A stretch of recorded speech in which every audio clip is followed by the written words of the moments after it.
मित्रांनो, एकदा क्षीरसागरात शेषनागाच्या पलंगावर देवी लक्ष्मी आणि भगवान विष्णू विसावले होते।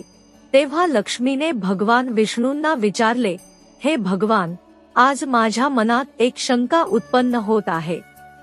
माझ्या या शंकेचे निरसन फक्त तुम्हीच करू शकता। भगवान विष्णू म्हणतात, हे प्रिय, तुझ्या मनात जी काही शंका असेल ती डगमगता विचार, मी तुझ्या सर्व शंकांचे निराकरण करीन। देवी लक्ष्मी म्हणते की देवाच्या शापामुळे स्त्रियांना मासिक पाळीच्या वेदना सहन कराव्या लागतात। माझा दुसरा प्रश्न आहे की देवा, मासिक पाळीच्या स्त्रीने काय करू नये ज्यामुळे ती पाप करते?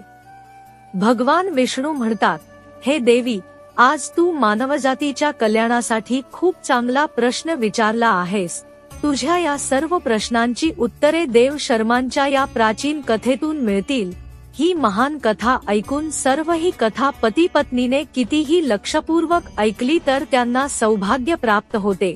म्हणूनच देवी लक्ष्मी म्हणते, हे देव शर्मा कोण होते, त्याचे आचरण काय होते विचार, मला ही कथा नक्कीच ऐकायची आहे। मी नक्कीच ती लक्षपूर्वक ऐकेन। भगवान विष्णू म्हणतात, हे देवी, पूर्वी मध्यभागी एक अतिशय सुंदर शहर होते। नगरात देव शर्मा नावाचा एक ब्राह्मण राहत होता। त्याला सर्व शास्त्रांचे ज्ञान होते। ते अत्यंत हुशार, सद्गुणी आणि धार्मिक कार्य करण्यास सदैव तत्पर होते। सर्व जातीचे लोक त्यांना खूप आदर देत असत। ते दररोज यज्ञ, दान आणि संध्याकाळची पूजा करत असत।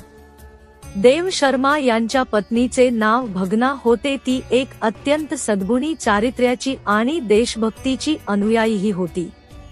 मग एके दिवशी देव शर्मा यांनी त्यांच्या घरी सत्यनारायणाची पूजा आयोजित केली आणि त्यांनी सर्व ब्राह्मणांना पूजेसाठी आणि नंतर सर्व ब्राह्मणांना आमंत्रित केले। देव शर्मा त्यांच्या घरी आले आणि त्यांनी सर्व ब्राह्मणांना घरामध्ये बोलावले आणि त्यांना मिठाई खाऊ घातली, सर्वांना वस्त्रे वगैरे दान देऊन निरोप दिला। त्या सर्व ब्राह्मणांनी देव शर्माला आशीर्वाद दिला आणि तेथून निघून गेले। त्यानंतर त्यांनी आपल्या कुटुंबियांना, मित्रांना आणि अनेक गरीब आणि भुकेल्या लोकांना जेवण दिले आणि पूजा संपवून जेव्हा ब्राह्मण आपल्या घराच्या दरवाजा समोर उभा होता तेव्हा त्याला एक कुत्री आणि बैल उभे असल्याचे दिसले। त्याच्या घरासमोर बोलत होते। जेव्हा त्या ब्राह्मणाने कुत्री आणि बैलाची संपूर्ण कहाणी ऐकली तेव्हा त्याला खूप आश्चर्य वाटले की कुत्री आणि बैल हे त्याचे आईवडील आहेत, जे मागील जन्माच्या पापांमुळे या जन्मी कुत्री आणि बैल झाले होते। त्याच्या मनात ते दोघेही खरे तर माझे आईवडील आहेत, जे माझ्या घरी प्राणी बनून आले आहेत। या दोघांना प्राण्यांचे शरीर का मिळाले? आता त्यांच्या उद्धारासाठी मी काय करावे असा विचार करून त्या ब्राह्मणाला रात्रभर झोप आली नाही आणि तो रात्रभर देवाचा विचार करू लागला। त्याला वाटले की केवळ वशिष्ठ ऋषीच आपल्या आईवडिलांच्या उद्धाराचा उपाय सांगू शकतात। म्हणूनच सकाळ होताच देव शर्मा स्नान वगैरे करून मुनी वशिष्ठजींच्या आश्रमात पोहोचले। आश्रमात येताच वशिष्ठ ऋषींनी देव शर्मा यांचे स्वागत केले। वसिष्ठजी म्हणू लागले, हे श्रेष्ठ ब्राह्मण, तू आज आमच्या आश्रमात उदास दिसतोस। मला सांग, तुझ्या दुःखाचे कारण काय आहे? हे मुनिवर, आज माझा जन्म सफल झाला आहे। हे मुनीश्वर, आज तुझ्या दर्शनाला मी तुमच्याकडे एक शंका घेऊन आलो आहे। कृपया फक्त तुम्हीच मला या दुःखातून बाहेर काढू शकता। मी खूप दुःखी आणि अशक्त झालो आहे। वसिष्ठजी म्हणतात, हे ब्राह्मण, दुःखी होऊ नका। तुम्हाला जी काही शंका असेल ते मोकळेपणाने विचारा, मी तुमच्या शंकांचे नक्कीच निरसन करीन। मग देव शर्मा म्हणतात, हे मुनिवर, काल मी माझ्या घरी भगवान विष्णूची पूजा केली आणि अनेक ब्राह्मणांना आणि भुकेल्या लोकांना जेवण दिले। तेव्हा एक कुत्री आणि एक बैल माझ्या घरासमोर उभे होते आणि एकमेकांशी बोलत होते। इतर प्रथम कुत्री बैलाला असे म्हणू लागली, प्रभू, आमच्या मुलाच्या घरी ब्राह्मणांच्या जेवणासाठी ठेवलेली घटना ऐका। त्या दुधाच्या भांड्यात सापाने थुंकले ते पाहून मला खूप काळजी वाटू लागली। त्या दुधापासून जर सर्व लोकांनी ते दूध खाल्ले तर ते मरतील, म्हणूनच त्या भांड्यातून मी सर्व दूध प्यायलो तेव्हा माझ्या सुनेने मला खूप मारले, त्यामुळे मला खूप वेदना होत आहेत, हे वेदना सहन करू शकत नाही. कुत्र्याचे बोलणे ऐकून तो बैल खूप दुःखी झाला आणि त्याची कहाणी सांगू लागला. लोकांनी माझ्यासमोर गवत खाल्ले, मला पाणीही दिले नाही, या कारणामुळे मी खूप दुःखी झालो आहे. तेव्हा देव शर्मा म्हणाले, मला माझ्या आईवडिलांना कुत्री आणि बैलासारखे बोलणे पाहून खूप वाईट वाटते. मला रात्रभर झोप येत नाही. मी प्रत्येक क्षण काळजीत असतो. मला त्रास होत आहे की मी कधीही कोणतेही पाप केले नाही आणि नेहमीच सत्कृत्ये केली आहेत. तरीही माझ्या आईवडिलांना अशा संकटांचा सामना करावा लागत आहे. म्हणूनच आज मी तुमच्या योगाच्या सामर्थ्याने तुमच्याकडे आलो आहे आणि मला सांगा की माझ्या आईवडिलांची अशी दुर्दशा का झाली आणि त्यांना मुक्त करण्यासाठी मी कोणती पावले उचलू शकेन. मग गुरु वशिष्ठ ध्यान करून त्या ब्राह्मणाच्या मातेचे करावे, जेणेकरून ते मागच्या जन्मातील कर्मे पाहून देव शर्माला म्हणू लागतात, हे ब्राह्मण, तुझ्या आईवडिलांनी मागच्या जन्मी घोर पाप केले आहे आणि त्या पापामुळे त्यांची आज अशी अवस्था झाली आहे. देव शर्मा म्हणतात, हे गुरुदेव, कोणत्या पापामुळे माझ्या आईवडिलांची दुर्दशा झाली, कृपया मला सविस्तर सांगा, मला जाणून घ्यायचे आहे. तेव्हा ऋषी वसिष्ठ म्हणतात, हे ब्राह्मण देवा, जो तुझा पिता आहे तो एकादशीच्या दिवशी उपवास करून कुंडी नगरचा सर्वोत्तम ब्राह्मण होता. त्याने आपल्या दारात आलेल्या गायींना कधीही दान दिले नाही. लया, त्याने आपल्या पूर्वजांचे श्राद्धही नीट केले नाही. तुझ्या वडिलांनी मासिक पाळीच्या वेळी तुझ्या आईशी संभोग केला होता आणि या पापामुळे त्यांना या जन्मात बैलाचे रूप मिळाले आहे. आता तुझ्या आईने मासिक पाळीच्या वेळी देवाची पूजा केली आणि तुळशीला अन्न अर्पण केले, म्हणून तिने मोठे पाप केले आहे. मासिक पाळीच्या काळात स्त्री 3 दिवस अशुद्ध राहते. मासिक पाळीच्या काळात स्त्रीने केसही धुवू नये, त्यामुळे पतीचे आयुष्य कमी होते. मासिक पाळीच्या वेळी झाडे आणि झाडांना स्पर्श करू नका. रजस्वला स्त्रीशी संभोग करणारा पुरुष रजस्वला स्त्रीच्या वस्त्राला स्पर्श करणारा सुद्धा पाप करतो आणि रजस्वला स्त्रीच्या शरीरात 3 दिवस राहतो. चौथ्या दिवशी स्नान केल्याने शुद्ध होते. तसेच मासिक पाळीत असलेल्या स्त्रीने आपल्या पतीच्या चेहऱ्याकडे पाहिले पाहिजे. जर पती जवळ नसेल तर तिने हे ब्राह्मण म्हणून पाहिले पाहिजे. हे पाप तुझ्या वडिलांना बैल म्हणून आणि तुझ्या आईला कुत्री म्हणून मिळाले आहे. देव शर्मा म्हणतात, हे मुनीश्वर, आता मला माझ्या आईवडिलांच्या मोक्षासाठी उपाय सांगा. हे ब्राह्मण, कोणत्याही अमावस्येच्या दिवशी शाक्त, तर्पण आणि दान कर.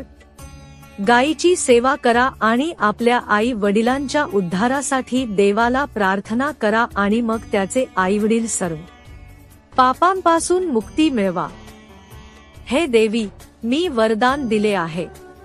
मासिक पाळीच्या वेळी स्त्रीने कोणती कामे करू नयेत. आता मी तुम्हाला सांगतो की स्त्रीला मासिक पाळीत का जावे लागते. सत्ययुगात काल नावाचा राक्षस होता. राक्षसी असल्यामुळे त्याचा स्वभाव उग्र होता आणि तो नेहमी लढायला तयार असायचा.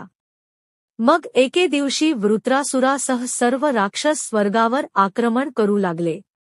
त्या राक्षसांकडे खूप शक्तिशाली शस्त्रे होती जी देवता सहन करू शकले नाहीत आणि ते ब्रह्मदेवाकडे पळून गेले. तेव्हा ब्रह्मदेवांनी त्याला राक्षसांचा पराभव करण्याचा उपाय सांगितला आणि म्हणाले, हे इंद्र, याच क्षणी महर्षी दधीचींकडे जा. तो आपल्या शरीराच्या अस्थीतून तुला शस्त्रे प्रदान करील. त्या शस्त्रांचा वापर करून तू वृत्रासुराचा वध करू शकशील. मग सर्व देव महर्षी दधीचींच्या आश्रमात जातात आणि त्यांची प्रार्थना करतात आणि त्यांना शस्त्रे देण्याची विनंती करतात. मग जगाच्या कल्याणासाठी महर्षी दधीची आपल्या शरीरातील हाडांपासून शस्त्रे तयार करतात. त्यापैकी एक वज्र नावाचा प्रभाव आहे, जो देवराज इंद्राने दत्तक घेतला. त्यानंतर सर्व देव वृत्रासुराशी भयंकर युद्ध करण्यास निघतात. राक्षसांमध्ये घडते आणि सर्व देव येतात. असुरांशी लढण्यासाठी ते आकाशात जमतात आणि अग्निदेवाच्या हल्ल्याने राक्षसांचा प्रत्येक भाग जळू लागतो. त्यानंतर वरुण देव पाण्याच्या पावसाने राक्षसांना बुडवतात, त्यामुळे राक्षस गर्जना करू लागतात. अशा रीतीने दैत्य आणि देवांमध्ये अनेक दिवस भयंकर युद्ध सुरू होते. त्यानंतर देवराज इंद्र आणि वृत्रासुर समोरासमोर येतात. दोघांमध्ये भयंकर युद्ध होते आणि मग देवराज इंद्र आपल्या वज्राच्या प्रहाराने वृत्रासुराचा वध करतो. वृत्रासुरा त्याचा मृत्यू होताच ब्रह्महत्या त्याच्या शरीरातून बाहेर पडते आणि इंद्राच्या शरीरात प्रवेश करते. त्यामुळे देवराज इंद्र ब्रह्मदेवाकडे जातो आणि त्याला ब्रह्महत्यापासून मुक्त होण्यास सांगतो. तेव्हा ब्रह्मदेव ब्रह्महत्या इंद्राच्या शरीरातून बाहेर पडण्याची आज्ञा देतात आणि ते ब्रह्महत्या इंद्राच्या शरीरातून बाहेर येते आणि ब्रह्मदेवाला म्हणू लागतो, परमपिता, आजपर्यंत मी वृत्रासुराच्या शरीरात वास करत होतो, कारण त्याने ब्रह्मदेवाचा वध केला होता. तेव्हा मी इंद्राच्या शरीरात निवास करू लागलो. तेव्हा ब्रह्मदेव म्हणतात की ब्रह्मदेवाचा वध करून मी तुला योग्य स्थान देतो. तेव्हा ब्रह्मदेवाने ब्रह्महत्याचे 4 भाग केले आणि म्हणाले, ब्रह्महत्या, तुझा 1/4 भाग अग्नीमध्ये राहील. जो कोणी अग्नीला यज्ञ करणार नाही, तू त्याच्या शरीरात प्रवेश कर, आणि जो कोणी तोडेल तो तुझा 1/4 भाग पाण्यात राहील. पाण्यात किंवा विष्ठा मूत्र मध्ये आपण त्याच्या शरीरात प्रवेश कराल. रोगी, नंतर 3रा आणि 4था भाऊ झाडे आणि झाडांच्या आत राहतील. जो कोणी विनाकारण वृक्षतोड करेल तो देखील ब्रह्महत्येच्या पापाचा दोषी असेल. तेव्हा ब्रह्मदेवांनी अप्सरांना बोलावून सांगितले, हे अप्सरांनो, या ब्रह्महत्याचा 1/4 भाग घ्या. अप्सरा म्हणू लागल्या, हे देवा, तुझ्या परवानगीने आम्ही हे स्वीकारण्यास तयार आहोत, परंतु यापासून मुक्त होण्यासाठी आम्हाला काही उपाय सांगा. तेव्हा ब्रह्मदेव म्हणू लागले, हे अप्सरा, जो पुरुष रजस्वला स्त्रीशी संभोग करेल त्याच्या आत हे ब्रह्महत्या प्रवेश करेल. अशा प्रकारे ब्रह्महत्येचे 4 भाग झाले. 1 अग्नीत, 2रा पाण्यात, 3रा वृक्ष आणि 4थ्याने स्त्रियांच्या आत प्रवेश केला. तेच ब्रह्महत्या. च्या नशिबामुळे महिलांना मासिक पाळी येते. मासिक पाळीच्या वेळी जो पुरुष स्त्रीला स्पर्श करतो किंवा समागम करतो तो ब्रह्महत्येचे पाप करतो. भगवान विष्णू म्हणतात, हे देवी, अशा प्रकारे मी तुला स्त्रीच्या मासिक पाळी मागील कथा सांगितली आहे आणि मासिक पाळीत असलेल्या स्त्रीने कोणती कामे करू नये इत्यादी. परमेश्वरा, आज तू मला खूप महत्त्वाचे ज्ञान दिले आहेस. मी तुला वचन देतो की मासिक पाळीच्या काळात पूजा करणाऱ्या आणि पतीशी संबंध ठेवणाऱ्या कोणत्याही स्त्रीच्या घरात मी प्रवेश करणार नाही. तर मित्रांनो, मासिक पाळीच्या काळात महिलांनी हे काम करू नये.